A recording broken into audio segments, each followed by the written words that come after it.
everyone, and welcome to another episode of The Bottom Line. I'm your host, Lauren Kalil. We have a new sponsor, and it's so comfy that you're going to want to switch out of whatever you're wearing right now for Vouri.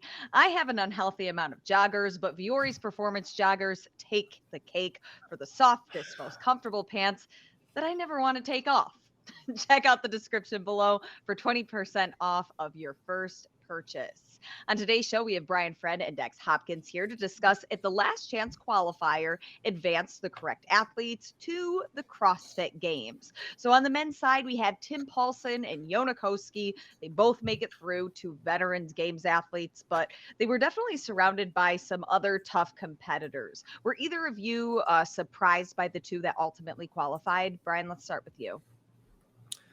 Yes and no. I mean, I think that Yona Koski was clearly the fittest guy in this field. When you have 4 tests, like you're not necessarily going to get the fittest guy through. I don't think in every instance, but I felt like coming into this that this guy is well-rounded enough as an athlete from a strength, metcon, capacity, and experience perspective that he had as good a chance as anyone on the men's side to get in. So I'm not surprised at all to see him push through. Obviously, well, actually, maybe not. People don't know like how well established Tim Paulson is as an athlete. He has been very good and very successful in terms of qualifying for the games for many years. But I thought he was one of maybe 8 or 9 other guys that had a chance to take the second spot after Yona. Well, in this case, Tim took the first spot, but to take the other qualifying spot. And so certainly he was in the mix and a guy who had a chance to. But he had to beat out a lot of good guys to earn that spot. Dex, what are your initial thoughts? Yeah, exactly what Brian said. There's a field of guys who all had a shot in this, and like me and Chase touched on kind of right before, this was one where there's only 4 tests, and then it could be, the kind of targeted body type or whatever athlete gets through, and you don't find the fittest. But I mean, man, like you said, Yona Koski, just a historically consistent guy, and he was. The only difference between him and Timmy was Tim laid a 14 and then went on a tear for just 2 seconds and a 1. And Yona was just kind of even keel the whole time, 4, 4, 8, and a 5. But, I'm a big fan of Tim Paulson. I thought Royce Dunn was going to crush, and he came out really hot. And that back half, boy, he had the back 9 woes, like when you drink too many beers on the golf cart. Yeah, or the disc golf walk. I don't know what the disc golf term is, Brian. But, I think the right people got through. Yeah, man, just a professional. What about looking at the women's side? Ariel Lowen, last year was her first year qualifying for the CrossFit Games. She's going 2 for 2 now. And then Elena Karatala. I'm not familiar of her. Brian, I know you have some insight about her and her past history getting close to qualifying for the games. What can you tell us about these 2 athletes, and were you surprised about them? Well, for those that are less inclined with Spanish, she goes by Helen, so you can call her Helen, and she'll appreciate that. But otherwise, it's probably Elena Caratala, and in Spain they take both two last names, but Elena Caratala, and I think the emphasis is supposed to be on the last syllable there. But no, she's this year at semifinals she took 7th in the lowlands, which I thought was a really, really probably the strongest women's field of any individual semifinal field in terms of just like the top 10. Mm-hmm. And then at some point in the future we'll talk about how well I think that the women who did qualify from that field will do at the games. And the only other one who beat her was Sarah Sigmund's daughter, obviously is perennial a long-time games athlete. So she's been in the mix. She was also 7th last year, although it was online as a semifinal. She didn't do great in the Last Chance Qualifier last year. I think she was 14th or 15th. And then but the real reason I didn't consider her as an option to qualify through the Last Chance Qualifier this year is because she just came off winning the French Throwdown, which is a 3-day, 10, I think they had 10 events competition. Crazy. That featured some pretty, not just good athletes, but a very beat down on the body style of competition in which she was able to win some good money. And I didn't know if it would be possible to rebound from that so soon and have a performance, because this women's field was tough. So this is a really impressive performance for Elena, and I would say also equally surprising given what she had just done a few days before. Dex, were you surprised to see these 2 women, especially when you had both the daughters? We talked about them. You have Jamie Simmons. I mean, it really was a stacked women's field. Yeah, I've never eaten words harder. Because I said before, like off the history, hey, Sarah, online, cash money, to take it to the bank. And then the workouts came out, and I messaged Chase. I might have texted both of you. I was like, I'd like to double down. Can we go? And then just pie in the face. I don't know what happened, man. It seemed like they had a good environment, just knowing who all's been in Alpharetta the last few weeks and whatever, who's there, consistently at baseline.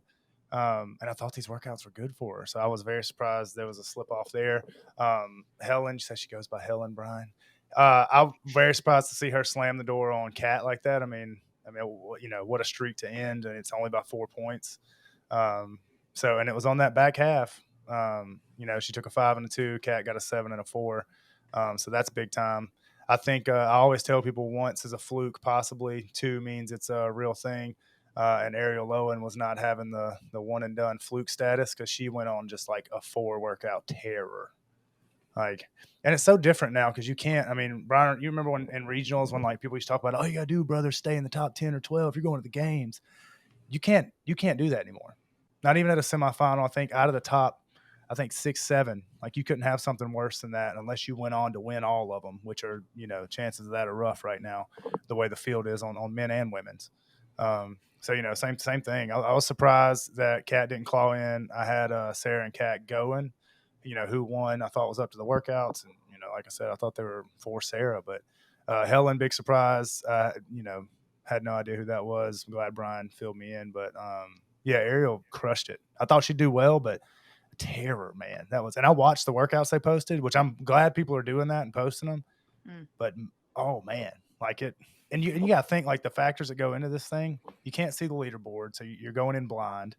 The home field advantage is cool. So, like, everybody loves the home field advantage, your favorite pull-up bar, blah, blah, blah. But, I mean, it's rough not being able to see the field and then consistently just hit bangers like that. I mean, would she take a 5 was her worst finish? That was impressive to me. So then, Dex, what does it say about the women's field when you see 2 games, like longtime games veterans like Sarah and Kat, to not qualify through the Last Chance Qualifier, especially when some of these workouts were in their wheelhouse? It's just a different field, man. The field's so different every year. I mean, everybody talks about, sport, this and that. It's still a young sport even now. And the growth every year is just exponential. And I think more so on the women's side now. I mean, if you watch women do the split weights, same workout next to a guy, it's usually a different stimulus for the ladies now. Brooke Haas has spoon-fed that to me before next to me. But I don't think anybody's necessarily getting passed by. Like, I don't think Sarah's time is over. She's 29. Like we talked about, I think maybe she came back a little fast from the injury. But I mean, that entire field, man, Fisa Goffey, Maddie Sturt, Chloe Wilson, Jamie Simmons, like there was 0 pushovers in this after, top 10, and I'll say to 12. But yeah, I mean, the speed of the game changes a lot every year. And it's, I hate to say worse or better, whichever way you want to put that. But on the women's side, that's just how it is. Those cars race really fast and faster every year. So the question that we're ultimately asking is, did the Last Chance Qualifier qualify the correct athletes to the games? Brian, when we're looking at the programming, the number of events, is the LCQ something that ultimately can advance the last athletes that make the big pool of who we should see compete?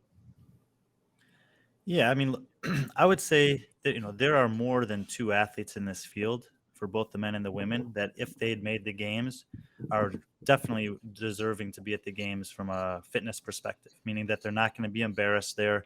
They'll be relevant in certain workouts and, influential in terms of the overall leaderboard.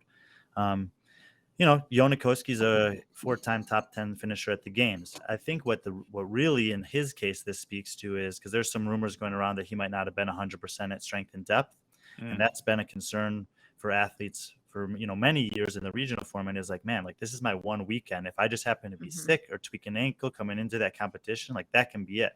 What the LCQ allows for is that if that was a case and Yona wasn't feeling good, he has a second chance in the LCQ to prove that he's, is actually the fittest amongst these remaining guys, which he did. he earned that spot. So I think it's a plus to the games field to have him in it, especially if he wasn't at 100% for his semifinal. On the other side of that, there are still athletes in the Last Chance Qualifier field that I don't think anyone would argue with if I said, well, if Katrin and Jamie Simmons and Chloe Wilson and Maddie Sturt, were in the games, they'd probably beat 10 to 20 athletes that are at the games in their own, in that style of test. So I think it's a bit more broad question than just did it get the right two? It definitely got two that will be fun to see at the games. But it's, the umbrella, the landscape of competitors is getting big and deep. And so in almost every year, this is the case, but we're still missing some that would be fun to have there. Dex, what are your thoughts on the style of the Last Chance Qualifier and how it kind of gives people this wild card opportunity to get in? Oh, I love it. I think for the exact reason Brian said, like if you have, everything comes down to this one weekend. And a lot of these cats, like Brian was talking about them doing the French throwdown. I messaged several athletes, coaches. And I was like, what the hell are they doing? He's like, dude, if he wins, he doesn't have to work the rest of the year. I was like, well, can't argue with that. Okay. And then and these are people that were in the LCQ. That's why I asked. And so you can't argue with that. But yeah, I mean, it is what it is. It's a crazy time right now. So you got to be fit. I think they got, like Brian said, they got the fit or two out of both. I think you can go down the leaderboard and there are people that have been or whatever that style of test at the games fits their skill set better. And that's, I think we can agree that different skill sets are tested at different levels, and it's kind of the barrier for entry. Hey, do you have this low skill capacity or high capacity at this stage? The next stage will sprinkle a little more, and you have to kind of purchase the sexy stuff with capacity and strength as you go. And, I don't think this was any different. I think, honestly, Timmy is built for these workouts for sure. And that shows, like, bigger guy, strong guy. On the first one, honestly, I thought he would do a lot better than 14. I don't know what happened there. But other than that, I mean, I thought this was a large athletes qualifier. There's no crazy little stuff. Well, the cool thing about that is because it does look like that on paper, but if you look at the top 10 guys, you have Koski, Berman, Nick Matthew, Mitchell Stevenson, and Connor Dudd, and Alex Catullus, none of which are huge guys, but you balance that out with Tim Paulson, Christopher Sprague, and Royce Dunn. So I think that these tests, ended up giving plenty of different body types the opportunity to excel.